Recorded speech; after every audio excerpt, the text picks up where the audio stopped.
আগামীকাল মুক্তি পেতে যাচ্ছে বহুল প্রতীক্ষিত সিনেমা তাণ্ডব। দর্শকদের প্রতিক্রিয়া ইতিমধ্যে বেশ ভালো, এমনকি সর্বোচ্চ সংখ্যক হলও পেয়েছে তাণ্ডব সিনেমাটি। এই সিনেমাটি ঘিরে নানা রকম আলোচনা হচ্ছে সামাজিক যোগাযোগ মাধ্যমে। তবে এবার লাইভে মুখ খুলেছে সাবিনা নূর। সে বলেছে সিনেমাটি দর্শকদের ভালো লাগবে।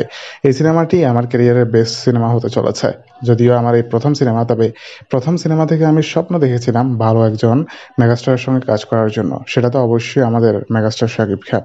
উনার সাথে প্রথম শুরুতে কাজ করতে পেরে আমার বেশ ভালোই লাগছে। অন্যদিকে সিনেমাটি নিয়ে সাবিরা আরও বলে, এই সিনেমাটির এক্সপিরিয়েন্স অন্যরকম হবে। দর্শক যখন সিনেমাটি বড় পর্দায় দেখবে সিনেমা হলে, তখন অবাক হয়ে যাবে কি সিনেমা তৈরি করেছে রায়হান রাফি। শাকিব ভাই বেশ হেল্পফুল ছিল পুরো সিনেমা জুড়ে।